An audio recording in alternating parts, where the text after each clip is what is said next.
नमस्कार साथियों, मैं ओम प्रकाश। आप सभी का है जो सरोकार एग्री इंस्टीट्यूट के डिजिटल प्लेटफॉर्म पर आप सभी का है जो हार्दिक स्वागत और अभिनंदन करता हूं।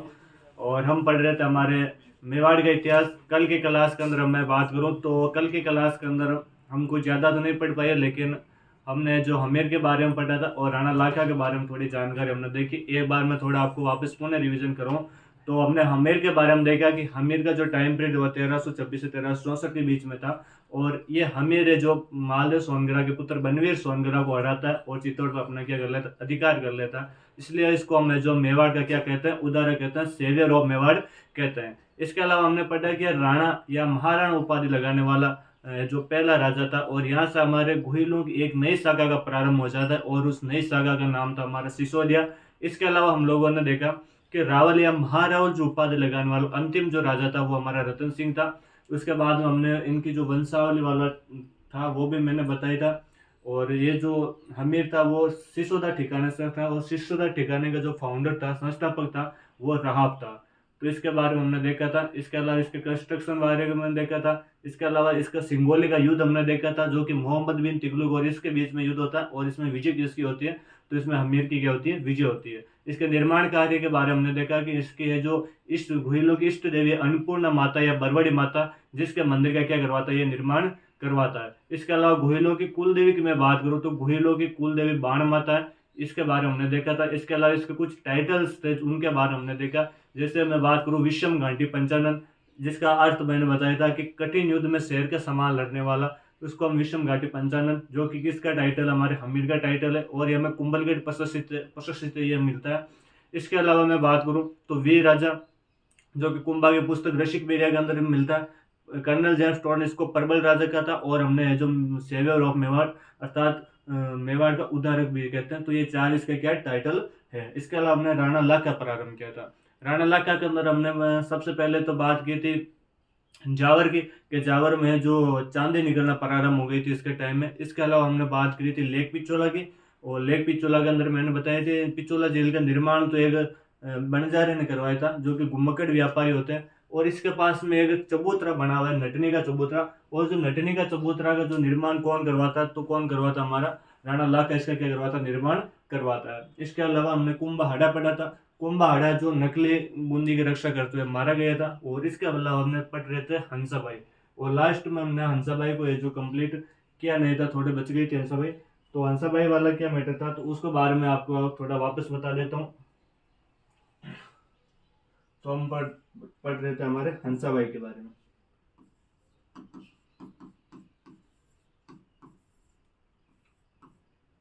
हंसाबाई के बारे में हम देख रहे थे। हंसाबाई कौन थी, तो सबसे पहले हम देखते हैं कि भाई हमारे मेवाड़, और मेवाड़ में जो राजा था उसका क्या नाम था, तो मेवाड़ के राजा का नाम था राणा लाखा, राणा या महाराणा लाखा।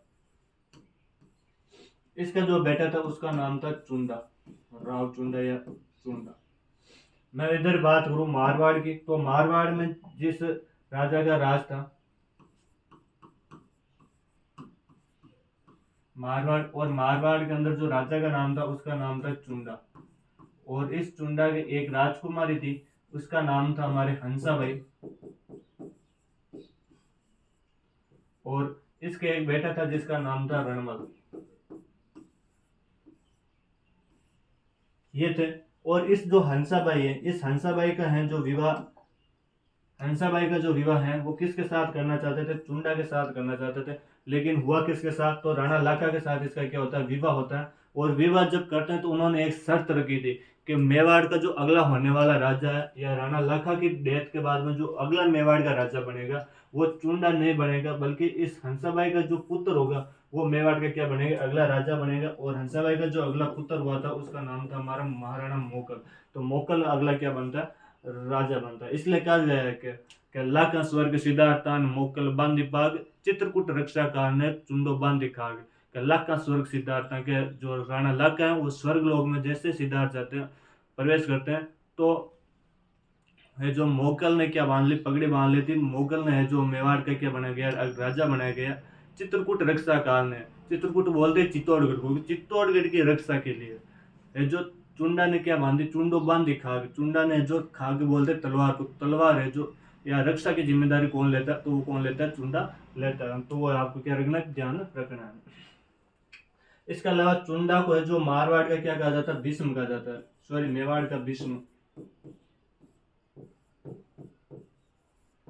मेवाड़ का भीष्म इसको कहा जाता है। क्यों कहा जाता है, तो इसने जो राजपाट सब छोड़ देते इसलिए इसको क्या कहा है, मेवाड़ का क्या कहा जाता है, भीष्म कहा जाता है। इसके अलावा उसको कुछ विशेष अधिकार दिए गए थे।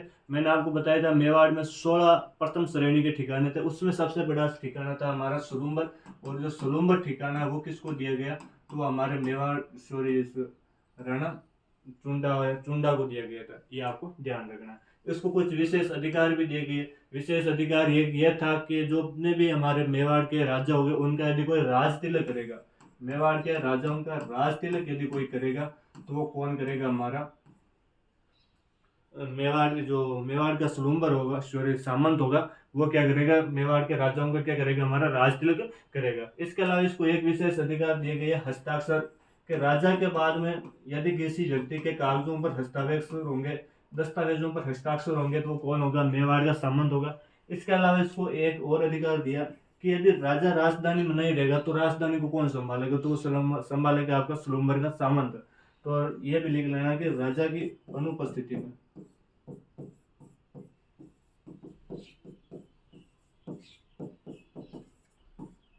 राजा की अनुपस्थिति में राजधानी को संभालेगा।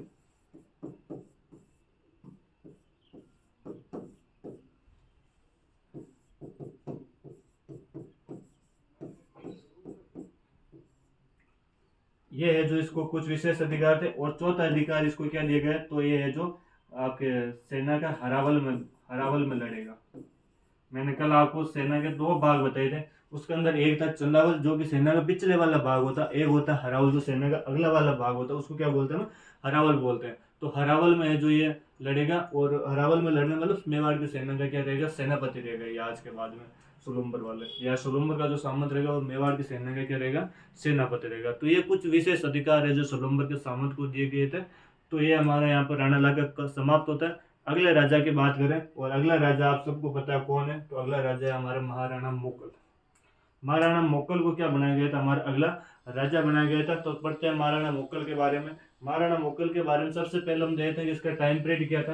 तो 1421 के अंदर हमारे महाराणा लाका की डेथ होती है। तो 1421 से लेकर 1433 ईस्वी तक इसका क्या रहता है, टाइम पीरियड रहता है महाराणा मोकल का। ठीक है, इसके बारे में देखते हैं इसके पिता के बारे में कि इसके पिता कौन थे। तो इसके पिता की मैं बात करूं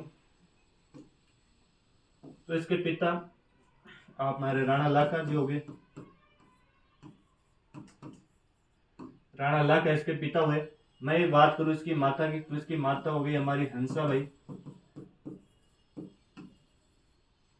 हंसाबाई हमारी क्या हो गई, इसकी माता हो गई। इसके अलावा मैं बात करूं सरंगसर की, किसका सरंगसर कौन था।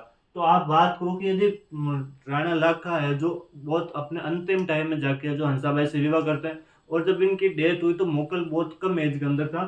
तो जब कोई राजा कम एज के अंदर जब राजा बनता है तो उसका कोई ना कोई क्या रहता है, गार्जियन बनता है, कोई गार्जियन बनता है। तो यहाँ पर सबसे पहले उसका गार्जियन कौन बनता है, सबसे पहले यहाँ पर उसका गार्जियन बनता है, और उसका नाम था हमारा चुंडा।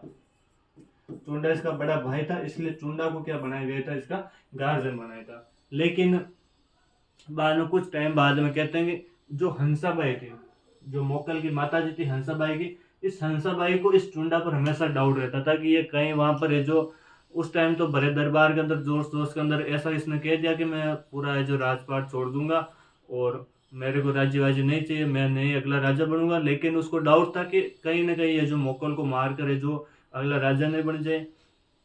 और ऐसा पहले इतिहास में हुआ भी करता था कि राजा बनने के लिए एक बेटा अपने बाप को मार देता था, या भाई भाई आपस में जो लड़ लिया करते थे, मार दिया करते थे एक दूसरे को। तो ऐसा उसको भी डाउट रहता था कि कहीं ना कहीं ये ऐसा काम नहीं करते या मेरे बेटे मोकल को नहीं मार दे। तो इस हंसाबाई के और चुंडा के जो आपस में थोड़ी बननी बंद हो गई थी। तो बाद में कहते हैं ये चुंडा मालवा चला जाता है। तो हम यहाँ पर एक लाइन लिखेंगे,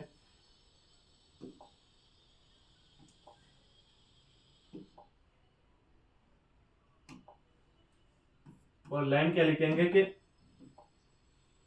हंसाबाई के अविश्वास के कारण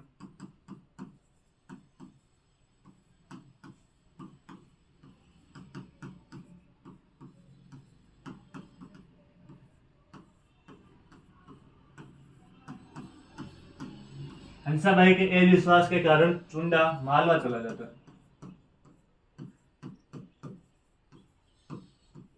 और मालवा के राजा था होसन शाह।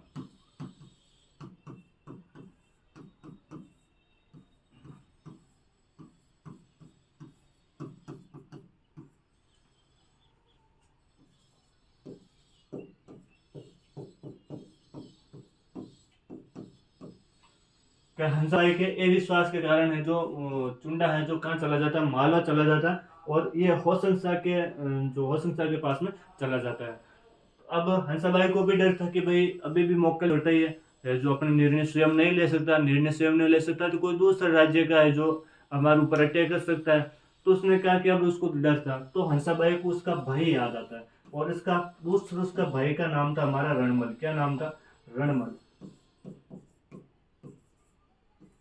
हंसाबाई को ये जो ये रणमल याद आता है और इस रणमल को वो आके कहते हैं कि ये जो आपको जो इसका गार्जियन बनना पड़ेगा, या जब तक मोकल बड़ा नहीं होता तब तक आपको क्या राजधानी वगैरह क्या करनी पड़ेगी, संभालनी पड़ेगी। तो हम यहाँ पर कह सकते हैं कि जो रणमल है, ये रणमल है हमारे मोकल का क्या था, दूसरा संस्कृत था, सेकंड गार्जियन है ना।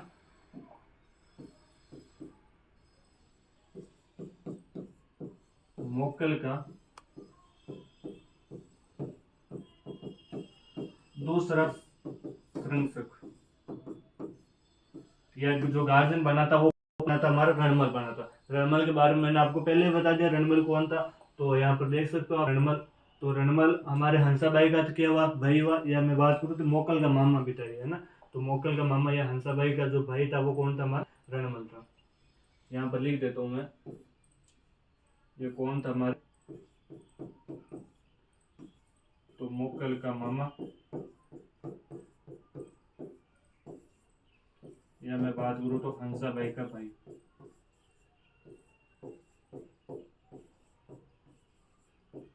हंसाबाई का क्या था, भाई था।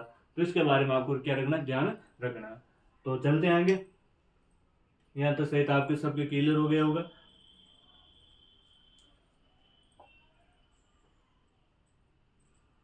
यहाँ पर आता है युद्ध, इसके अलावा एक आता है श्रृंगदेशी का प्लेग। इससे हम पढ़ते हैं इसके कंस्ट्रक्शन कार्य कौन कौन से, जिसने निर्माण कार्य कौन कौन से करवाए थे। ये यहाँ पर इसके कंस्ट्रक्शन वर्ग है ना, कंस्ट्रक्शन के बारे में पढ़ते हैं, इसके निर्माण कार्य कौन कौन थे उनके बारे में हम एक बार देख लेते हैं।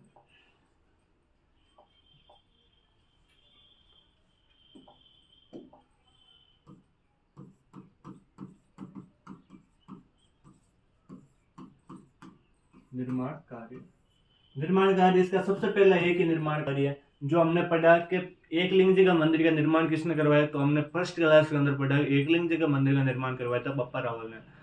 और बप्पा रावल ने जो एकलिंग जी के मंदिर का निर्माण करवाया था उसका रैम पार्ट यदि कोई बना था तो कौन बना था, हमारा मोकल बनता। तो इसके बारे में ध्यान रखना है एकलिंग जी के मंदिर का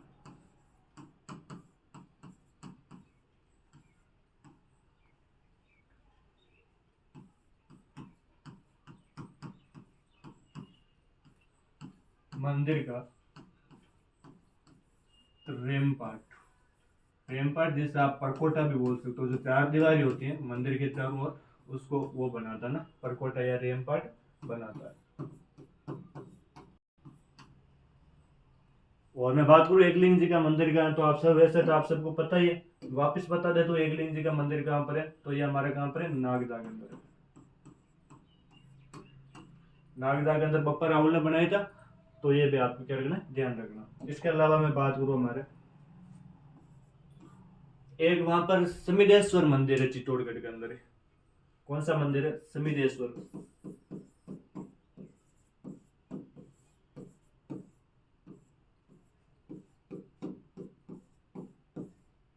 समिदेश्वर मंदिर, और इस समिदेश्वर मंदिर का पुनः निर्माण करवाता है, क्या करवाता है, रिकंस्ट्रक्शन करवाता, पुनः निर्माण करवाता है।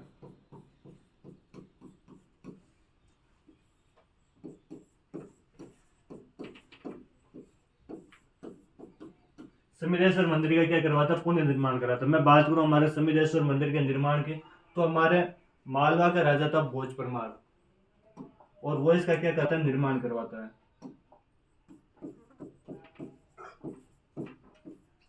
मालवा का राजा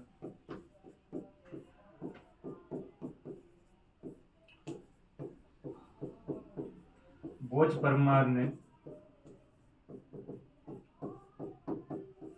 इस मंदिर का क्या करवाया था, निर्माण करवाया था।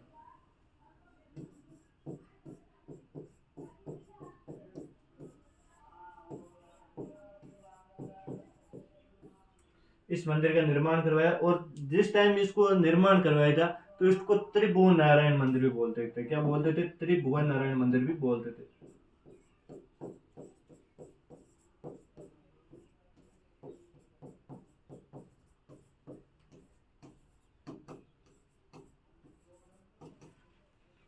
तो ये दो तो इसने करवाया था। ये तो एक लिंग जगह मंदिर था, उसका तो क्या करवा था, हमारा रैमपार्ट बनवा था। और दूसरा हमारा कौन सा समिनेश्वर मंदिर है, उसका क्या करवा था, पुनर्निर्माण करवा था। तो इसके बारे में आपको क्या लगना। इसके अलावा मैं बात करूँ हमारे और कौन कौन से निर्माण करवाए थे।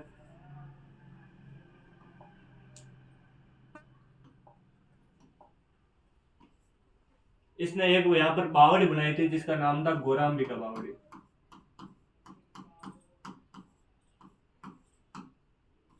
गौराम्बिका बावड़ी का भी क्या करवाता, ये निर्माण करवाता।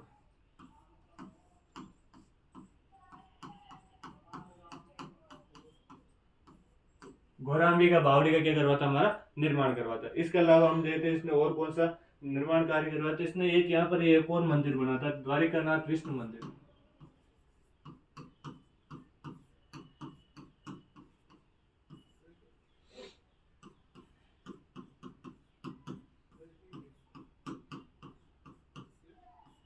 द्वारिकानाथ विष्णु मंदिर, और यह इसके पास में एक जलाशय पौंड का क्या करवाता, निर्माण करवाता।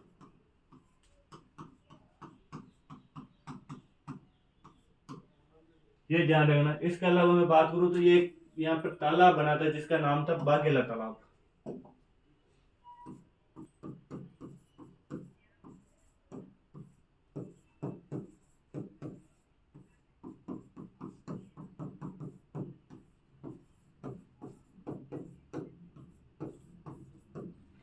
तो ये इसके बारे में ध्यान रखना। तो इसके 5 निर्माण कार्य, जिसमें ये तो आप एकलिंग जी मंदिर का रेमपाट आ जाएगा, सिमलेश्वर मंदिर का रिकंस्ट्रक्शन आ जाएगा, द्वारिकानाथ विष्णु मंदिर और एक जलाशय निर्माण करा था, गौराम्बिका बावड़ी और बाघेला तालाब का भी क्या करवाता है, निर्माण करवाता है। तो इसके वो ये रिकंस्ट्रक्शन कार्य। इसके अलावा हम बात करेंगे अब इसके युद्ध के बारे में। किसके टाइम कौन कौन से युद्ध लड़े गए थे, किसके मध्य युद्ध हुआ था, तो वो देखते हैं। सबसे बात कर ले पहले युद्ध के बारे में। युद्ध के बारे में बात करूं तो इसका 1433 में एक युद्ध होता है।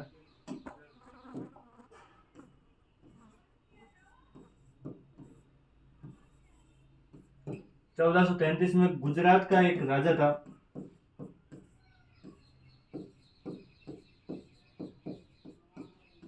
और उस गुजरात के राजा का नाम था अहमद शाह। गुजरात के राजा अहमद शाह के बीच में युद्ध होता है, और कहते हैं कि अहमद शाह अटैक करता है। तो यह भी अपने जो सैनिक वैनिक थे उनको तैयार कर राजसमंद में एक जगह पड़ती है जिसका नाम है झीलवाड़ा। इधर ले जाता हूँ मैं।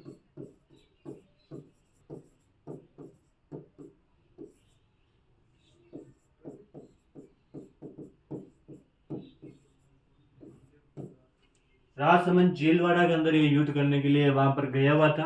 इसका वहीं पर सैन्य शिविर था, और कहते हैं कि 3 बंदे थे इसी के जो दरबार के अंदर रहा करते थे। किसी बात को लेकर उन्होंने कुछ, कहते हैं कि दरबार में कुछ उनके बारे में कह दिया गया था इसने। तो 3 उन व्यक्तियों के क्या नाम थे, तो इसका नाम था आपके चाचा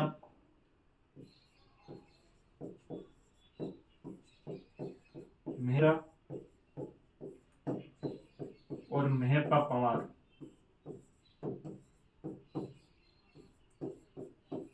ने, इन तीनों ने मिलकर इसको जो पर मार दिया था। तो चाचा मेहरा और मेहपा पवार ने मिलकर है जो इसके साथ क्या कर दिया, विश्वासघात कर दिया। मैं बात करूं तो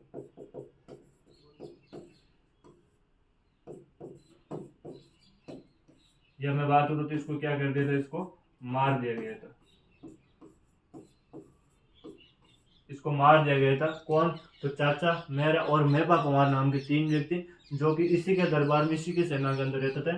और वो झीलवाड़ा के अंदर अहमद शाह के खिलाफ ये युद्ध करने के लिए वहाँ पर गया हुआ था। और उस युद्ध के दौरान ये सैन्य शिविर के अंदर वहाँ पर था, तो अपने टेंट वेंट के अंदर, तो ये तीनों व्यक्ति वहाँ पर जाता है और इसको क्या कर देते हैं, मार देते हैं। तो इसके बारे में आपको क्या रखना है, ध्यान रखना है। इसके अलावा मैं बात करूँ, एक यहाँ पर आपको दिख रहेगा श्रृंग ऋषि का अभिलेख। ये श्रृंग जो ऋषि का अभिलेख, इसके बारे में थोड़ी हम बात कर लेते हैं। ये जो अभिलेख है, ये हमारे पहली बात तो लगा कहाँ पर है, इसके बारे में बात करूं तो सबसे पहली बात तो ये गौरांबिका बावड़ी के पास में लगा हुआ है।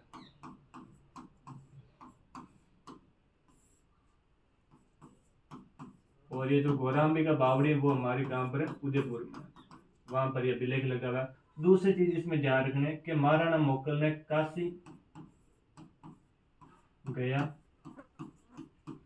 और प्रयाग का टैक्स माफ किया था।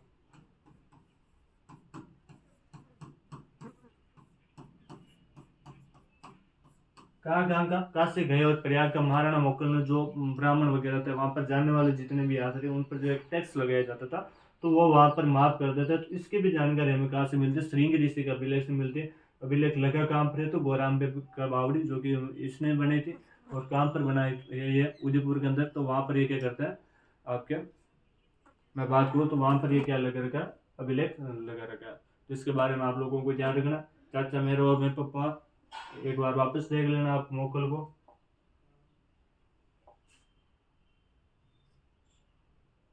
ये रहा आपका राणा लाखा हंसाभाई, इसके पिता थे। चुंडा इसका फर्स्ट गार्जियन था। इसका जो दूसरा गार्जियन है, दूसरा गार्जियन कौन रहता है इसका, तो दूसरा गार्जियन इसका मामा खुद का, जिसका नाम था रणमल, वो इसका रहता है। इसके अलावा इसके कंस्ट्रक्शन कार्य देख लो। तो इसके अलावा मैं बात करूँ,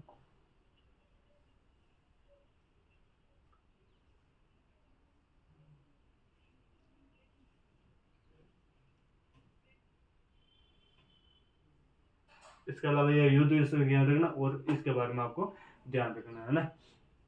और अब आगे की क्लास है वो नेक्स्ट क्लास के अंदर हम जो वापस मिलेंगे। और यदि आपको वीडियो अच्छा लगा और तो आपके दोस्तों के साथ करना। और मैं आशा करता हूँ कि आप सबकी ये जो तैयारी बहुत शानदार चल रही होगी। और हम मिलते हैं नेक्स्ट क्लास में, तब तक हमारे साथ मिलकर बने रहिए। और ध्यान रखें आप ये जो वीडियो को देखते रहिए और वीडियो को आपके दोस्तों के साथ ज़्यादा से ज़्यादा शेयर करना। आप राजस्थान में किसी कंपटीशन या एग्जाम की यदि तैयारी कर रहे हैं तो आपके ये लिए वीडियो बहुत ही हेल्पफुल होने वाला है। इसके अलावा कुछ टाइम है जो 1-2 क्लास होने के बाद हम इसके जो प्रीवियस क्वेश्चन और MCQ आपके लिए लेके आ रहे हैं, वो हमारी लाइव क्लास रहेगी। तो आप ये जो ज़्यादा से ज़्यादा हमारे साथ उस दिन भी जुड़ना। मिलते हैं नेक्स्ट क्लास में, तब तक हमारे साथ बने रहिए। धन्यवाद।